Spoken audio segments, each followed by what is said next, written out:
Es un gusto, amigos, poder saludarlos a través de este espacio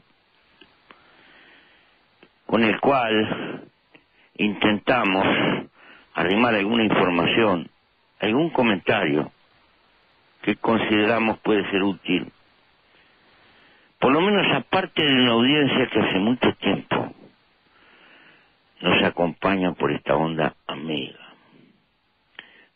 Me ha llegado, entre tantas,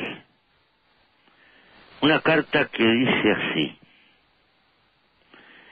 no tenemos duda de que nuestro país ha consolidado una profunda y virtuosa transformación en su matriz productiva. Seguramente, y en opinión de muchos, entre los que nos contamos, irreversible. Proceso que debe continuar de forma inteligente, con coraje y esfuerzo, individuales y colectivos, por el bien de todos. La construcción está comprometida con nuestro país y con nuestra gente. También con las transformaciones y cambios que todos vislumbramos como necesarios. Pero estos no siempre se perciben a simple vista. Sin apreciar la totalidad del territorio, la percepción es parcial.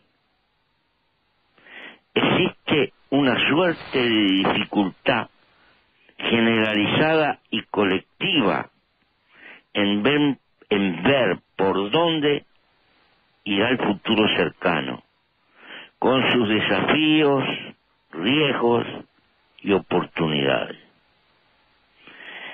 El año próximo nuestro sector seguirá impactando positivamente sobre nuestra economía y sobre el empleo, con una diversificación de requerimientos sin precedentes en nuestros registros y probablemente en la historia de la República. Y continúa esta misiva que nos ha enviado con un montón de datos, prospección hacia el futuro, la Cámara de la Construcción del Uruguay. Esto es un documento que no redactamos nosotros, ni nuestros amigos. Es un documento objetivo que expresa la percepción del trabajo futuro en materia de construcción en el Uruguay, una cosa importantísima desde el punto de vista de la infraestructura, de la inversión inmobiliaria, del desarrollo de la vivienda, etcétera.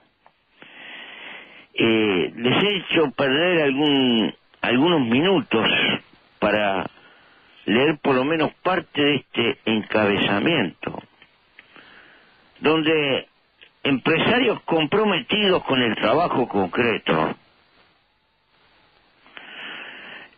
dan una visión que poco tiene que ver con la visión que a veces algunos analistas interesados políticamente hacen.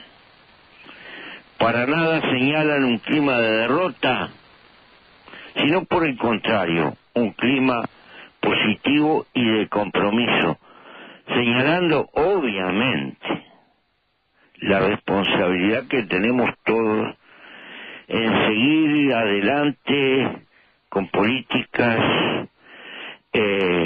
pacientes, firmes,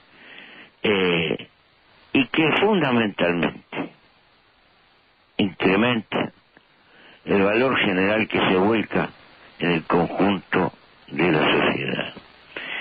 Me ha parecido pues interesante reflejar la opinión de la Cámara de la Industria de la Construcción, que tanto ha tenido que ver con el crecimiento del Uruguay en estos años. Amigos, podríamos hacernos una pregunta. Y con esto quiero salir al paso algunos conceptos relativamente en boga, que los considero no necesariamente equivocados, ni mucho menos malintencionados, sino poco profundos. ¿Qué es industrializar? Nosotros nos atenemos a esta definición: generar más valor en menos tiempo. Repito, generar más valor en menos tiempo. Y eso puede ser en un país cualquiera. Esto de generar más valor en menos tiempo, a través, por ejemplo, del incremento de la actividad fabril, de la actividad de muchas chimeneas, de muchos talleres, de muchas industrias clásicas, pero también esto de generar más valor en menos tiempo puede darse en economías a través de un incremento de la colocación de actividades de servicios conocidas, como la venta de servicios de salud hacia el exterior, como la venta de servicios que rodean toda la informática, o puede ser el caso de países como Nueva Zelanda, con un incremento permanente y sistemático de la productividad de su sector agropecuario, donde las cifras globales de valor lo colocan como un país francamente desarrollado, aunque los productos que venden, aparentemente corderos, lácteos, dan la impresión de ser simples materias primas de consumo.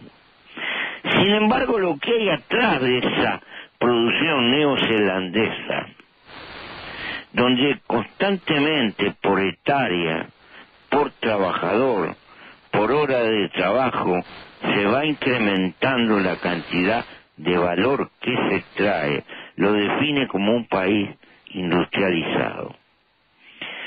Entonces, lo que define el concepto de industrialización, más que la categoría del producto o la naturaleza del producto, es el conjunto de valor que se genera, y ello está atado a la tecnología, a la inversión de capital, a los conocimientos, al desarrollo científico que hay atrás en esa cadena que produce los productos. Más claro, un grano de maíz tradicional, rutinario, de los que se guarda la semilla de un año para el otro colgada en el galpón, podrá dar, si llueve, por mejor que la trabajemos, 1.500 kilos. Un maíz híbrido con un par de cruzas y mucho trabajo para lograr esa semilla, y trabajo de gente calificada, por lo tanto una semilla cara, si se le da todo el paquete inteligente de complementos y se le suma el factor riego, va a pasar los 10.000 kilos por hectárea.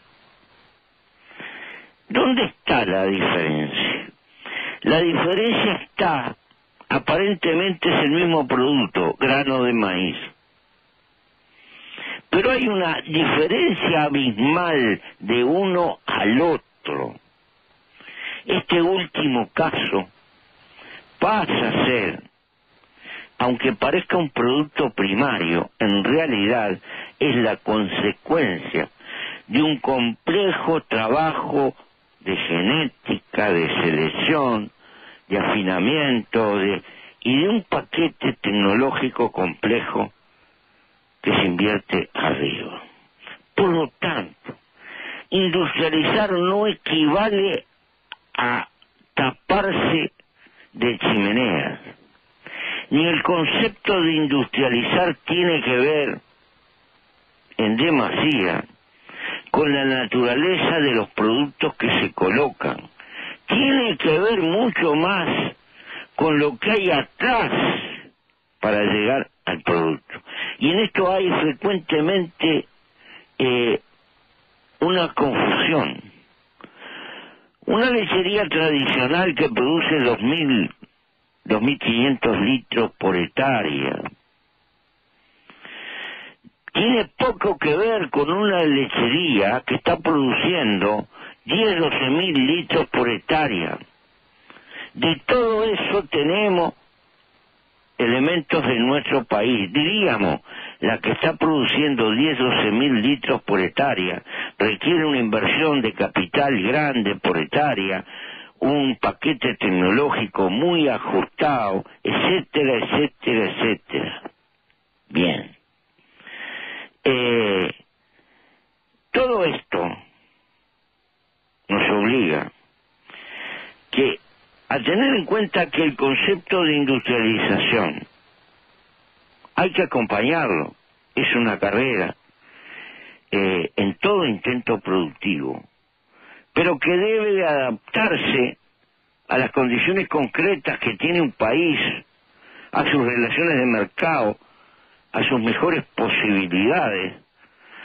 No podríamos ser nosotros, probablemente, un país de una fina metalurgia, especialistas en los mejores aceros, por nuestra tradición, por nuestra cultura, hasta por nuestras dimensiones, por nuestra falta de conocimiento en esta materia. Pero podemos ser un país como Nueva Zelanda, altamente industrializado, generador de mucho valor en nuestro trabajo. Y estas cosas conceptualmente las tenemos que asumir, las tenemos que ir asumiendo y enriqueciendo. No resulta útil renegar de lo que somos. En todo caso, debemos de renegar de lo mal que a veces hacemos, algunas cosas que podríamos o deberíamos hacer mejor. ¿Qué nos indica esto? Uno de los factores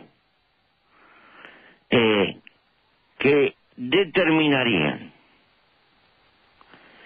una industrialización mayor, un salto de industrialización en el sentido posibilidad de aumentar enormemente la generación de valor en el Uruguay, sería la masificación del uso del riego en nuestros procesos productivos de naturaleza agropecuaria. Pero esto nos obligaría, es sabido que en el Uruguay el agua más barata es la que llueve, pero también es sabido que en el Uruguay la gran masa de agua que llueve se nos termina escurriendo y se va al mar. Es poca el agua que llueve que retenemos arriba del territorio. Y la fuente más barata para usar en gran cantidad el agua de riego es aquella que tenemos capacidad de mantener en el territorio y que tiene su origen en el ciclo de lluvias del Uruguay. Esto implica la multiplicación de los azudes, de los tajamares, de las distintas formas de retención de agua. Y esto, naturalmente, significa dos cosas. Inversión importante en movimientos de tierra. El Uruguay tiene, sobre todo en el norte pobre, condiciones geográficas muy favorables por sus suelos quebrados, sus casi ollas naturales, pero naturalmente hay que hacer obras y después hay que administrar esa agua. La forma más barata es regar por gravedad allí donde se puede, pero naturalmente esto, para tener un uso masivo, requiere dos o tres cosas decisivas. La una, que las obras se hagan en el lugar adecuado, y eso lo indica el mapa. Y muchas veces el lugar adecuado no coincide con las formas de propiedad que tiene la tierra y el suelo. Alguna gente muy inteligente ha hecho verdaderas sociedades de agua. Son todavía muy pocas. Como el que va a hacer un gran tajamar, va a sacrificar parte de su suelo que va a quedar tapado. Los otros, los que van a usar esa agua, en alguna forma, le garantizan una renta por hectárea cubierta de agua, acorde con la potencialidad productiva de la zona. Pero no tenemos un andamiaje legal y jurídico que garantice este tipo de acuerdos. No tenemos madurez como sociedad, salvo en general la experiencia de algunos sectores, fundamentalmente los arroceros de este país. Pero estamos muy lejos que los grandes sectores productivos puedan por sí solos evolucionar en un tema que requiere cultura nacional, formación, tecnología, porque es fácil decir regar, pero acá juegan muchos factores económicos. Hay razones de oficio y naturalmente también hay que cuidar a la naturaleza. Pero quiero señalar enfáticamente, tal vez no exista hoy en el Uruguay ningún paso de audacia de carácter industrialista más importante que plantearnos una política por lo alto de generar fuentes, formas y caminos que masifiquen el uso del riego en los procesos productivos en general que practica el Uruguay. Quede hecho esto como definición general.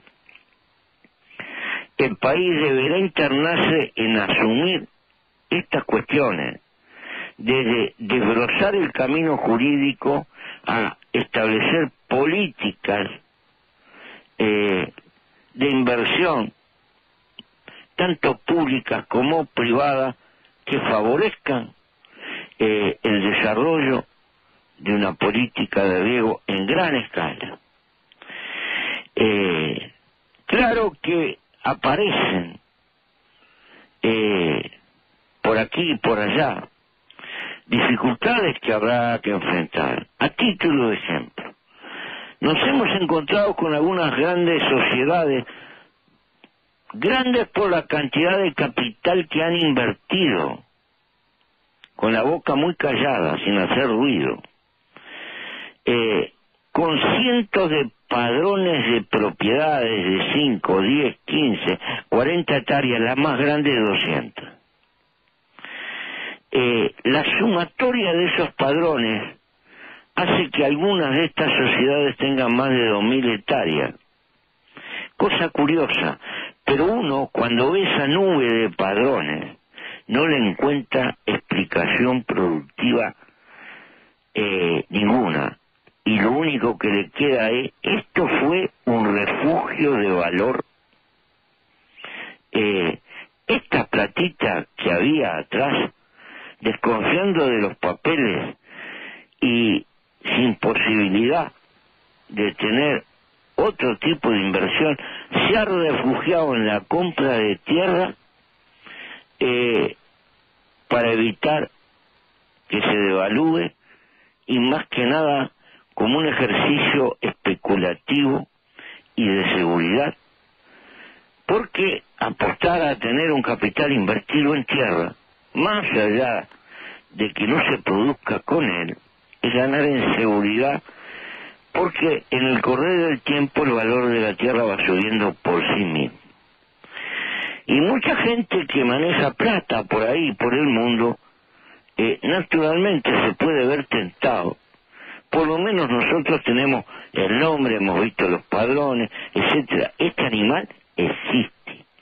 Y obviamente que este animal, por ejemplo, es un formidable obstáculo para tener políticas de regadío donde tengamos que compaginar la propiedad, el interés, etcétera. Estas cosas tendrán que ser revisadas por un Uruguay que sea inteligente. Y no se arreglan por la vía impositiva. En el fondo tenemos que coadyuvar a que el Uruguay sea, en todo lo que podamos, un país de sólida clase media rural, en la cuestión de la distribución del suelo, que la política de colonización siga caminando. Cada 8 días aproximadamente una familia se instala con otra familia en el esfuerzo de colonización, y a muchos les parecerá poco, pero hoy colonización es el propietario más grande, silenciosamente, de tierra que hay en el Uruguay. Y hay que tener en cuenta que estas cuestiones de la tierra no deben de ser una fábrica de pobres. Tampoco la tierra debe ser un factor de pura concentración en manos de gente que ni conocemos. Los dos extremos consideramos que son negativos, y junto a la cuestión del riego tendremos que ponerlo arriba de la mesa a partir del año entrante. Lo cierto está que estos son parte de los problemas que la vida y el desarrollo nos trae, y el crecimiento nos trae. Todo indicaría que estos sectores están ligados a la capacidad de exportar del Uruguay. Se van a mantener firmes, y como tanto el interés general pasa porque no existan cataclismos en este sector, y en todo caso alguna deformación que puede venir sustantivamente por el mundo financiero, no por el mundo productivo estrictamente, encontrar la forma inteligente de manejar. En el Uruguay hace muchos años que tiene un instituto de colonización que no lo inventamos nosotros, que es una verdadera reliquia histórica, que ha hecho una obra de carácter colosal. y durante muchísimo tiempo estuvo abandonado. No se le dieron ninguna clase de recursos, se le dejó vegetativamente envejecer, y creemos que sigue cumpliendo una enorme tarea de carácter social, pero que no puede ni debe de ser una fábrica de pobres, sino de familias instaladas que vivan decentemente, que vivan, por lo tanto, con las necesidades crecientes de urbanización que tiene el campo uruguayo, y sustantivamente que apunten a sectores francamente redistributivos, como ha demostrado a lo largo y a lo ancho del país es la lechería. Pero estas cosas no se arreglan de un día para el otro, son parte, la vida nos trae posibilidades, también nos genera problemas, y naturalmente en este largo proceso tenemos que seguir trabajando. Todavía queda por el camino otras cosas que el Uruguay no hace. Hemos tenido algunas sorpresas.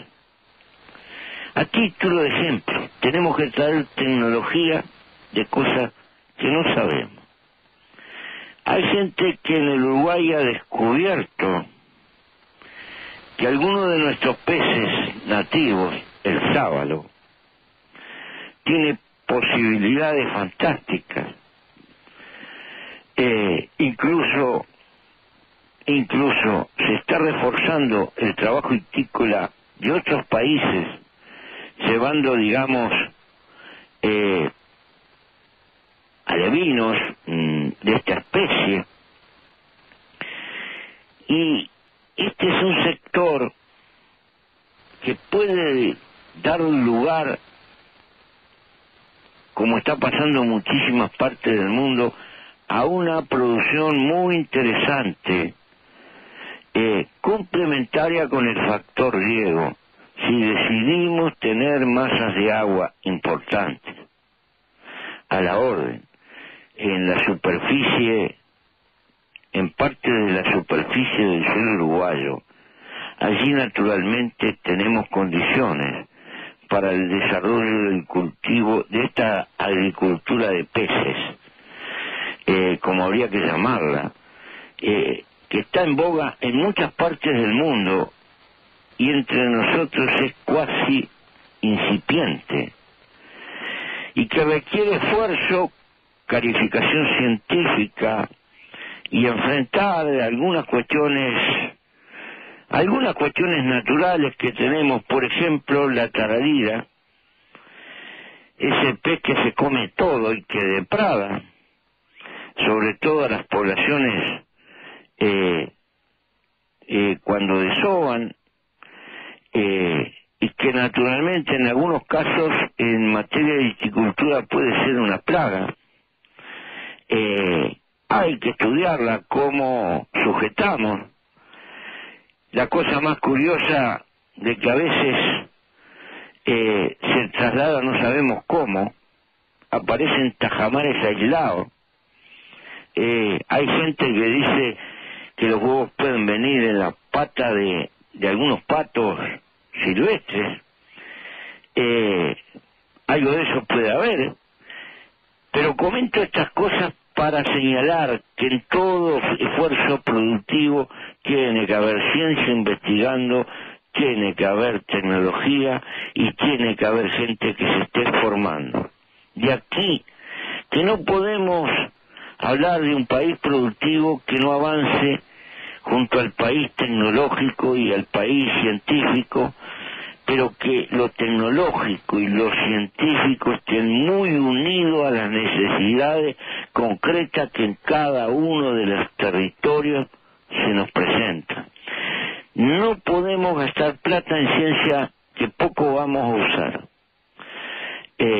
Tenemos sí que hacer un esfuerzo muy grande ligado a los problemas concretos y sobre todo a las posibilidades de futuro que se nos vayan planteando.